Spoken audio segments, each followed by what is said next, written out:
Uh, so good day, students. Today we're studying the course on structural system and building schemes.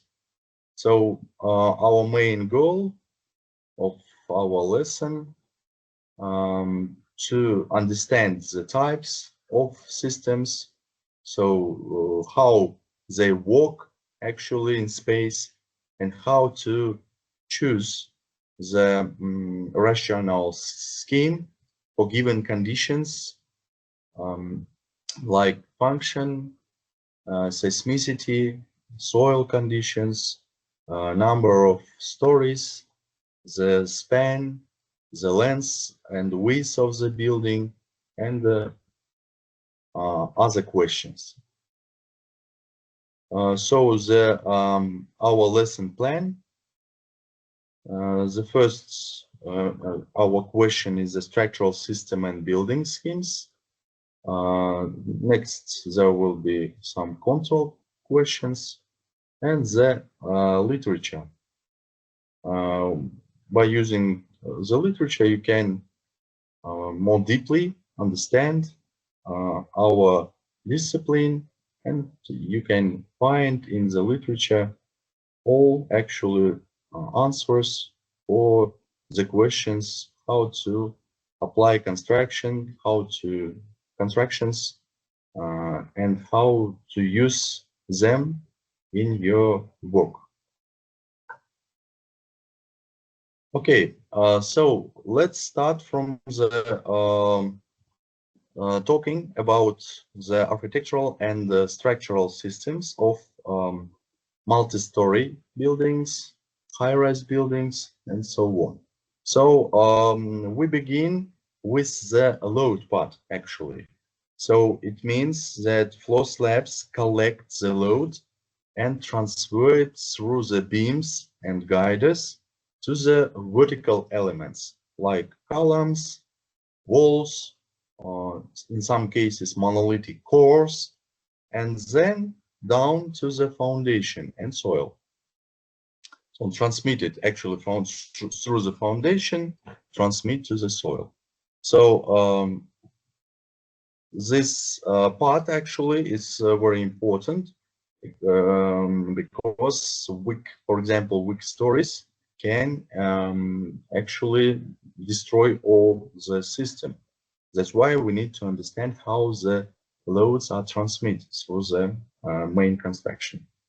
So the structural scheme in organization of the load-bearing elements, which I told you before, this is a frame, wall, or diaphragm, frame wall, braced elements, cores, or other outriggers, for example, while the analytic schemes it's a model of accounts for support, diagrams, stiffness of slab, and the behavior of joints. So, for example, for buildings which consist of 6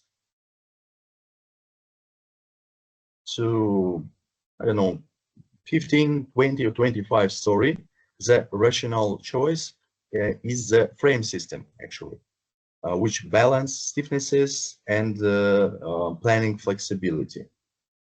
For high-rise buildings, about more than 50 meters, so and above, structural system will be better. For example, a core, monolithic core, ядро, monolithic core, with outriggers, outriggerная система этажей, with a tubular or diagrid system applied for effectively reduce the friction moments, drifts, and so on.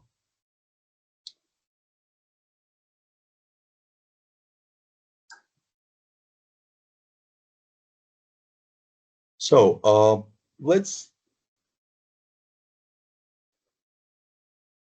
about main 3 types of the frame. So we will start from the beginning, actually. So the most popular type three types of the frame is the steel, timber, and reinforced concrete.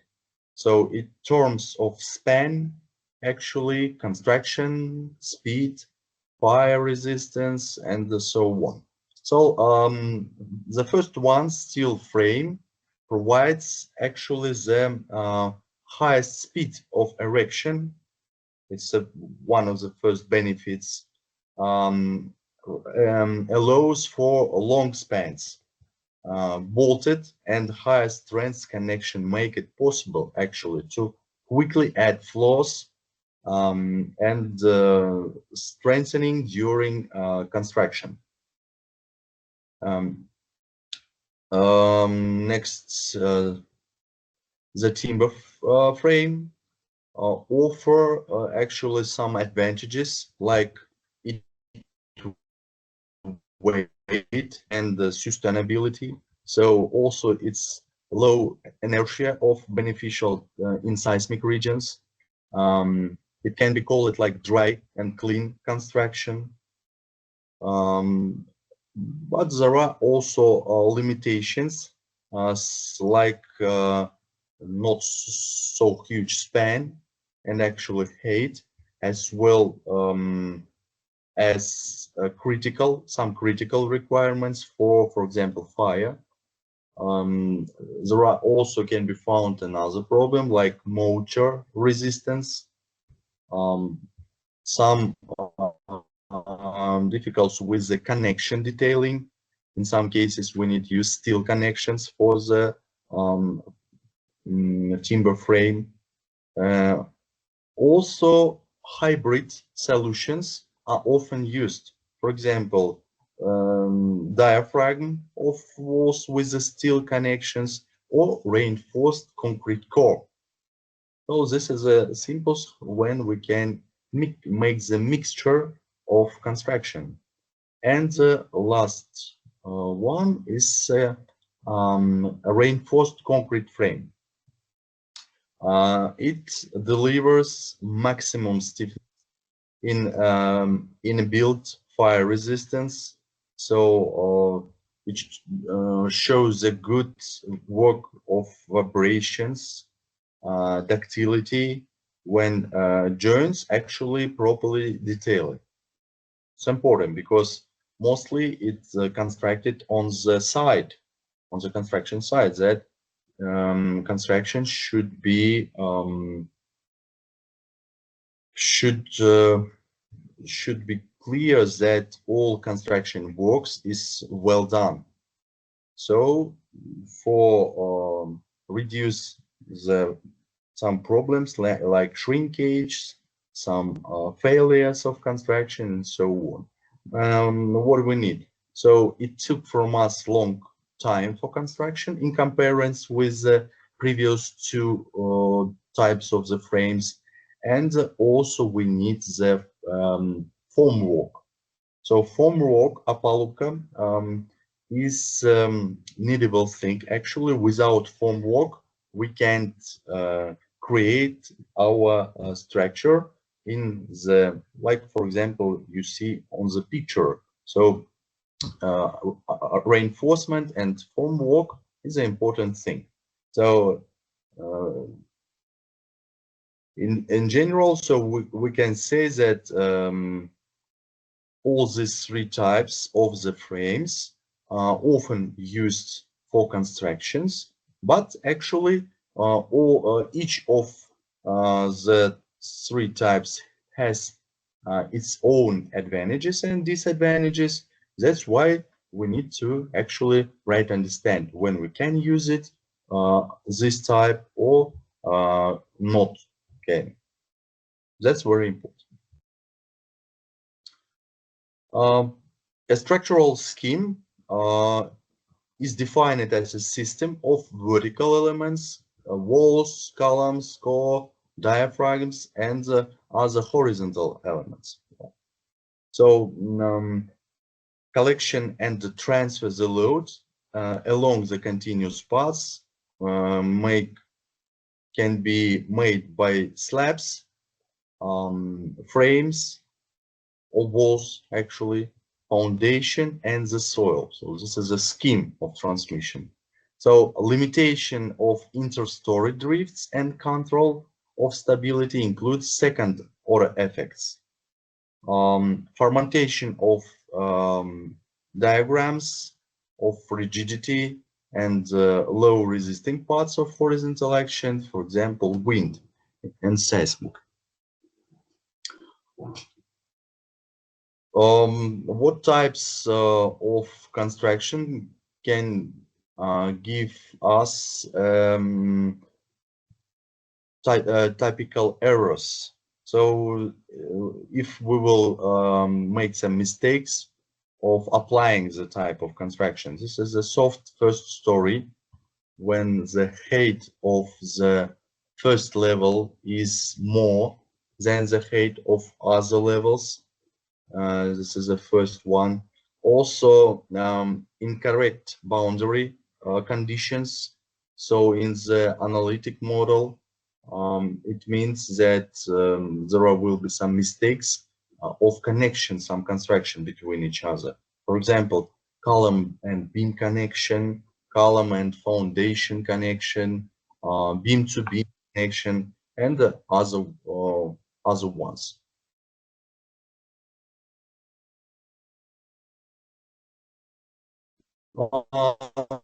Okay, so let's talk about the classification of structural scheme. It reflects which elements carry the main loads and how the special stiffnesses is ensured. So let's start from the wall scheme. So wall scheme. So in the wall scheme, the vertical walls and diaphragms from a rigid core throughout the plan. So this is renewable under the seismic actions. So when regularity is maintained, but it actually restricts the planning flexibility. Next one, frame scheme. So frame scheme provides the maximum variability for and span capacity. So, but also it's requires the control of interstory drift. In the practice, it's also often completed by bracing or by a rigid core. Next one, a volumetric block. So this is a modular scheme, like as a part of the work. So which are gathered together in factory. So it's assembling actually by checking by all-time checking control. So it faces with the dimensional actual limits of models and a higher level of typification. So there are specific typification actually, and we choose which one is more applicable for us, or actually for our for each, no, actually for your building. Next one is shell structure. It's achieve efficiencies through its geometry and membrane forces. So it allows the latch span to cover when there are big span of our buildings. This type of scheme can be already applied. So next one is the tube or shaft scheme. So like a K of central stiff core, its interaction with outriggers or tubular systems. So this is the foundation of high-rise construction, and again it controls the drifts and the base moments. And the last one, combined system. So combined system allow the integration of all advantages of different schemes. So which is the best ones actually can be combined, which is other. Like classical example is the frame wall system. So there can be used the steel frame system, wall system, and we use it combined frame wall system. So where the core or diaphragm resists horizontal loads, while the frame provides planning flexibility. For example, in a seismic design, so the general principle in the scheme is regularity in the plan. So regularity means regularity is регулярность плана. So the main important thing for the seismic regions. So it means that the right part of the building and the left part should be the similar with the weight, with the type of elements, the number of elements, and so on. So if the architects will create the same regularity system, like a plan, so actually it will show the good results. Actually, it will be easier to apply the foundation. There will be absence of weak stories, and it will be easier to find the way of joints.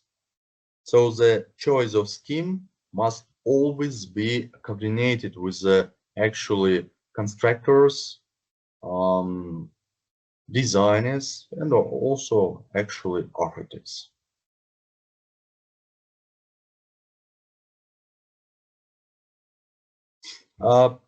Let's more deeply with some specific pictures and diagrams try to understand what does it mean each of the scheme. So the scheme wall actually system with the longitudinal load bearing walls. So the main structural work is performed actually by the walls which are oriented along the side of the building. The floor slabs acts with the rigid diagrams, um, um, collecting loads and transferring them to these walls and were present to the central core. So this actually solution is particularly rational for narrow and big leads with the cells such are residential actual buildings. So if we'll say about advantages of this type, so it includes the longitudinal stiffness, simple and reliable analytical behavior, and a good acoustic and fire resistant actually. Disadvantages actually it reduced flexibility. So there are some difficulties with the planning inside the building actually to create the rooms and premises inside it, and actually it took more places. For example, if we compare with the frame construction system type. Next one. Next one is also wall system, but another type. So this is the scheme of the building with transverse load-bearing walls. So in this case, the main structural role is carried by the diaphragms oriented across the long side, perpendicularно длинной стороне, across the long side of the building.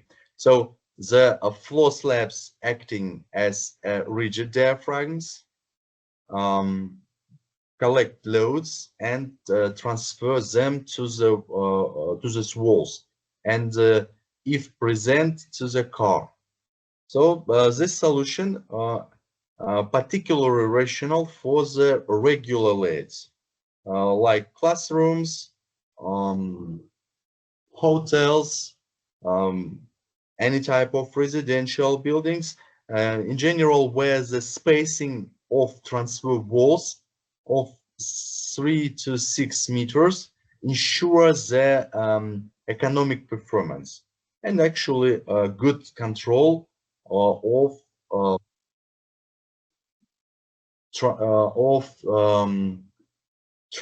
transverse drift rotation. Yes. What about the limitations? So limitations of this scheme are related to the flexibility of planning. So again, along the transverse axis, and the need for careful justification of large openings. So along the longitudinal axis, stiffness is actually low. So we usually supplement the scheme with a core, longitudinal diaphragms, and local frame segments. So in conclusion, actually this scheme is efficient when the plan of the building is irregular. Когда план симметричный, правая-левая сторона, да, то есть регулярный план, regular. And when it transfers the stiffness is critical, but it must be always be balanced with the measures and increase the longitudinal actual stiffnesses by another wall. Next one is the cross wall scheme. So this is type of the system which perpendicular load-bearing walls. So they are tied together by the floor slabs. That function is a rigid diaphragm. So it is the key advantages in the height and nearly uniform stiffness. For example, in both axes, which allows for effective control and interstory drift and distribution of lateral forces without any weak direction. So this is scheme particularly rational for housing, again, hotels, dormitories, and also can be used, for example, of educational buildings. Yes, so public buildings like which with the educational purpose. But it also has its own limitations. For example, when we need the large open spaces. So wide openings require the local frames, pilasters, or reinforced lintels, железобетонные перемычки, lintels, as well as a careful coordination of building services. The typical errors in this type of the scheme include one of the wall system and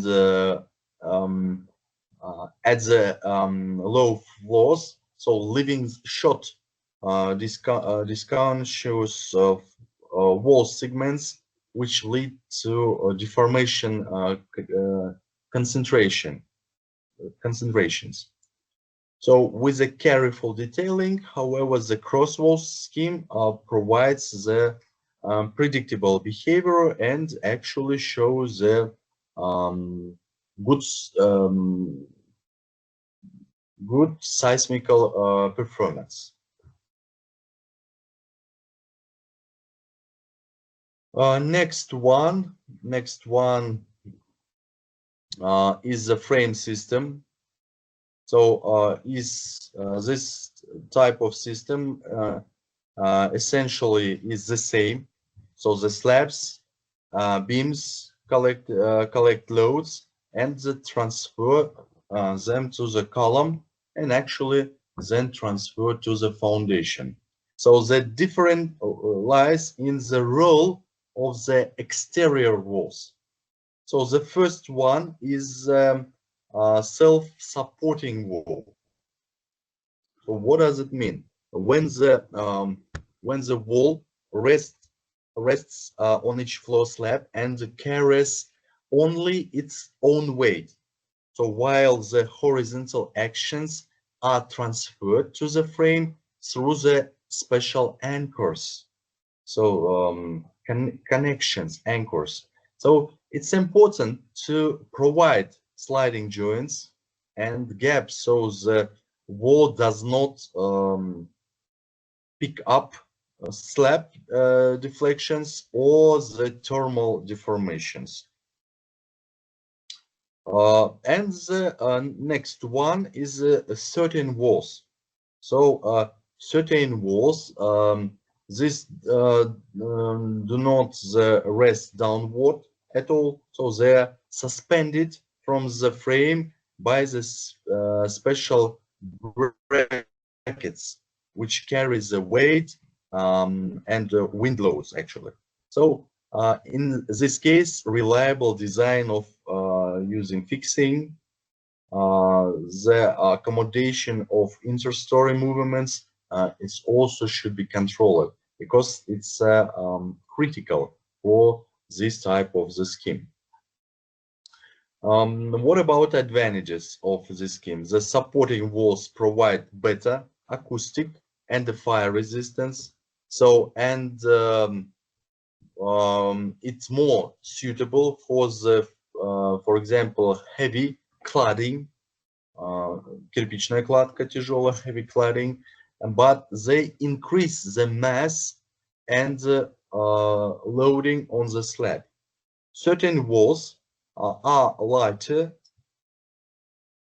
more light actually than previous one, faster to install, offer greater architectural flexibility, but also they require the perfectly designed support system and require the careful control and as the thermal breaches. Thermal breach means мостик холода, thermal breach, мостик холода. Когда в одном месте холод, в другом месте тепло, и образуются мостики холода. So this is previously should be protected from the thermal breach too. So in the seismic behavior, so both of this scheme actually shows them good work on the seismic actions. For self-supporting walls, controls the drift and provides the sliding joints. So in two words, like a conclusion, yes, the choice of this type of the systems, actually frame systems, should be done by the good calculation, good analysis of the work. For instance, the high-rise buildings, the certain walls are most common for this type of building. In, for example, medium-rise buildings with the heavy facades, the self-supporting walls are often are used.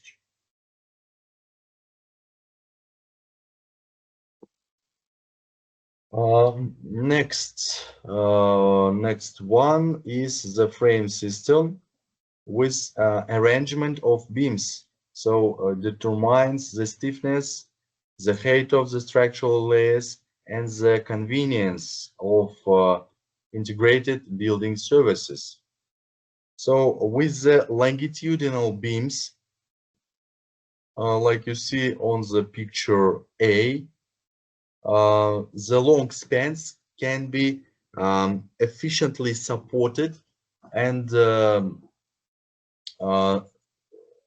services run along the building length, but transfer drift is higher, so concentrated by the core or diaphragm. On the scheme B, so you can see the transverse beams. So the transverse stiffness actually is better controlled, and the spans can be conveniently tied to cars. However, the narrow, elongated layers, the number of beams is more or increases actually. Cross beams, the picture C, provide two-way slab actions, so more uniform deflections, better special stiffnesses, but also actually expense of great number material consumption, higher floor depths, and more more complex joints, difficult of connection joints actually. And D, beamless solution. So this type minimize story height, accelerates actually construction when the slab resists directly on column or capitals, so leaving free passage for services like the again controls the drift. And the choice of the scheme depends of many positions, actually span or column grid, permissible story height, construction speed, requirements for stiffness of the building, and also vibration performances.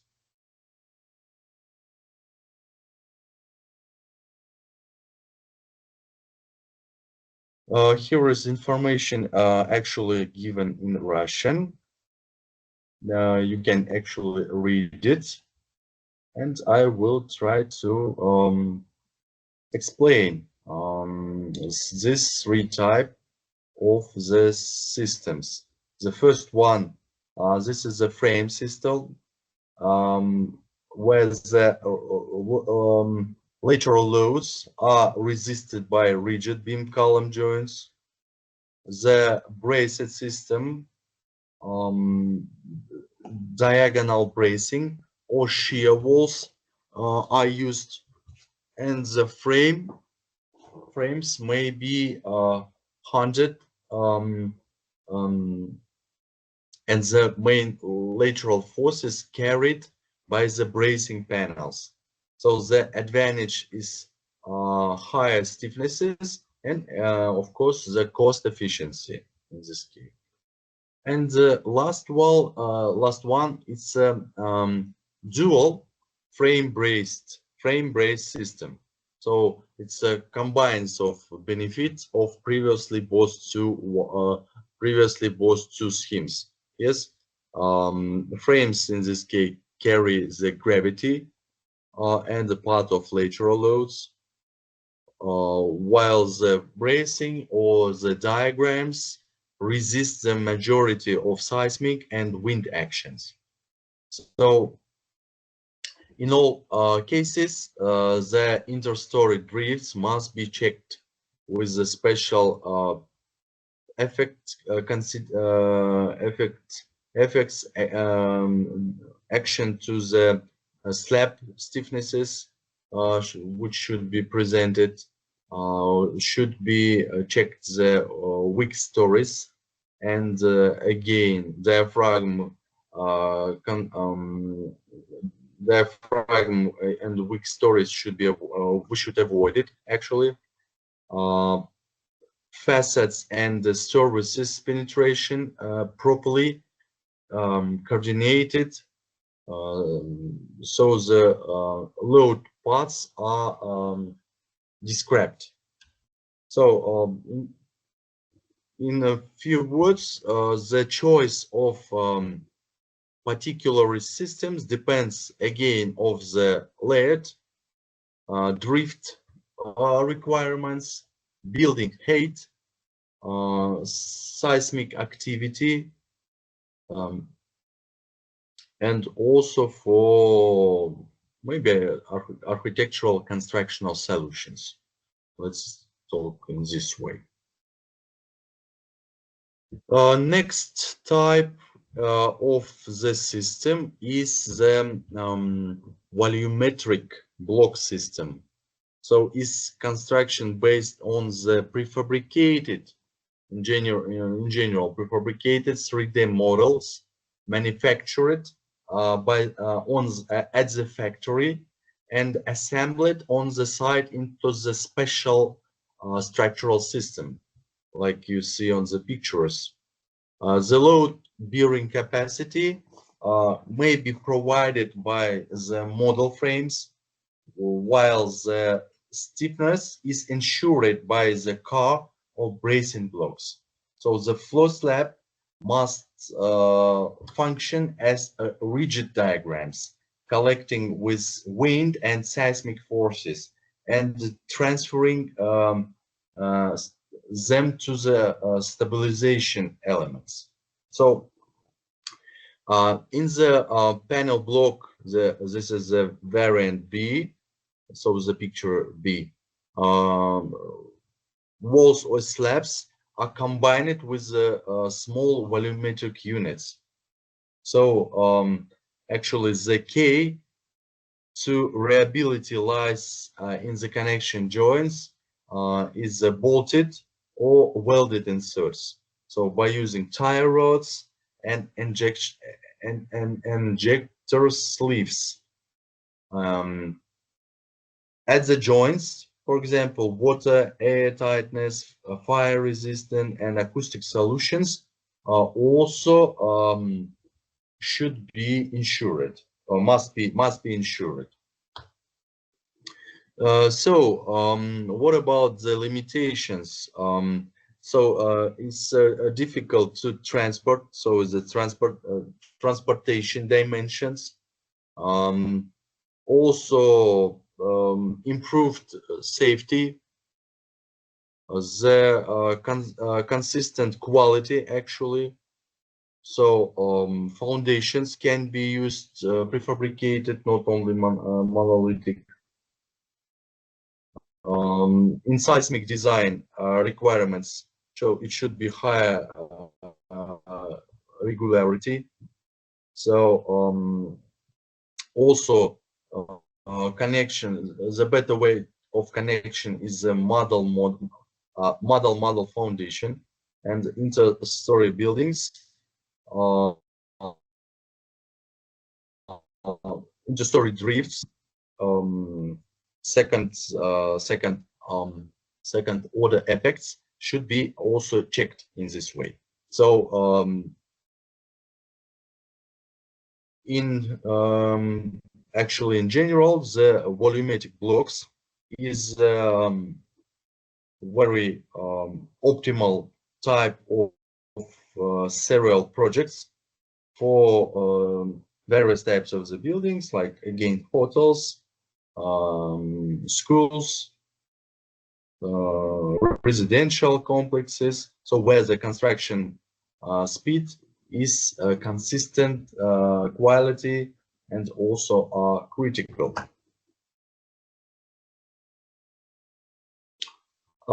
Next types of the system is the shell box system.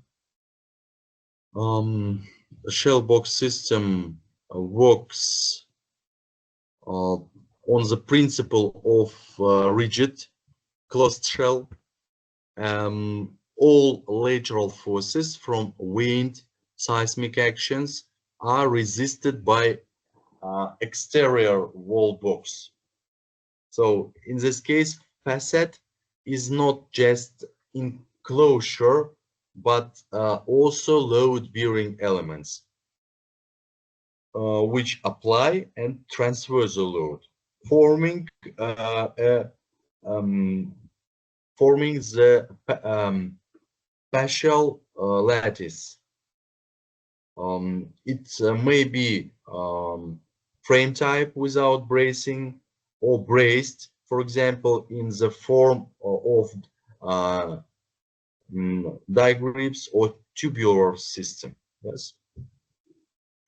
So the solution is especially relevant for the high-rise buildings where the facade acts as a tube for large public facilities such stadiums or pavilions with a large span must be covered and the global shell stiffness is ensured.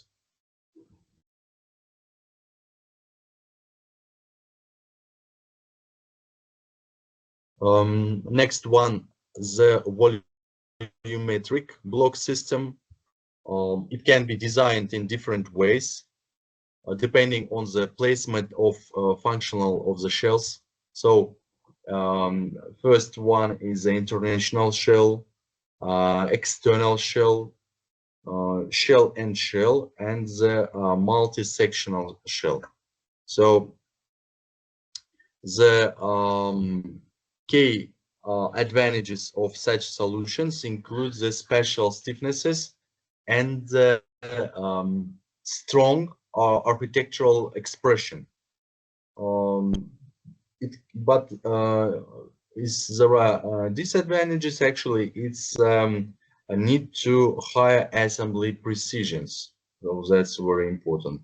It can be used for unique buildings, high-rise structures, where the higher partial rigidity is indispensable. Actually, next one is the core system. So a core system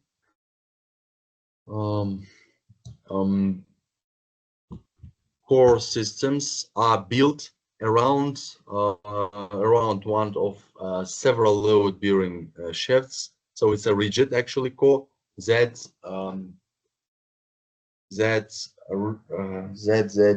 resist all lateral loads. So in this case, floor slabs acts as diaphragms, collecting forces and transfer it to the core. So in the simplest form, the building supported by a single central core. In more advanced solutions, the outrigger and belt truss system can be used.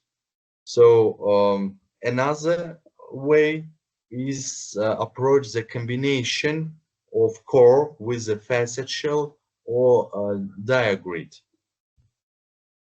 So in the seismic design, it's critical to ensure the plan and height regularity again, to use the right joint detailing, and maybe to apply the outriggers like a core. So this system is basis actually of the modern high-rise buildings and also towers.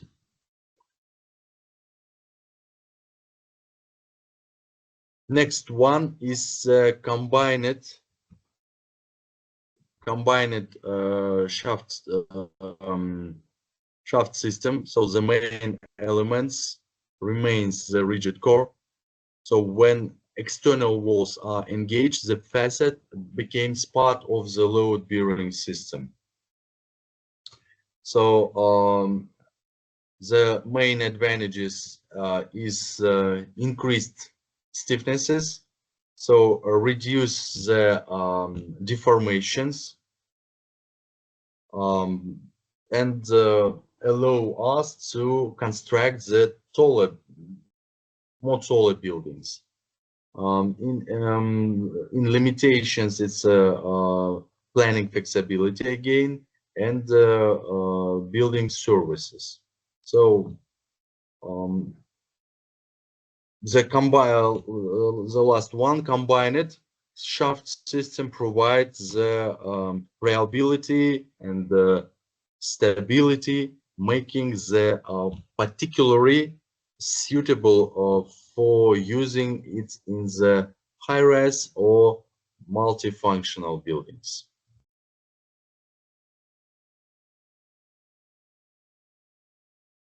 So the combined actually system provides us and create some compromises, so maintaining sufficient stiffnesses while the still providing flexibility in the layered solutions.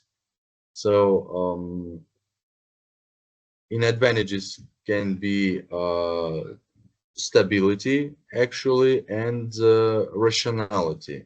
Like disadvantages, it's limited of planning due to the walls need to be careful of making the analysis and the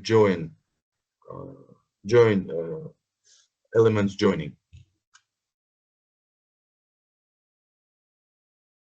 Next one, the frame core system. This type of the system is one of the most widely used in structural system for modern multi-story and high-rise buildings. Next one is the frame block system. So this type actually combined solutions where the rigid frame of columns and beams is integrated with the large prefabricated blocks. So the frame carries the vertical loads, while the blocks serve the both loading and enclosing. Through our presentation, actually, you will have the answers for the first, second, and the third questions. So thank you very much.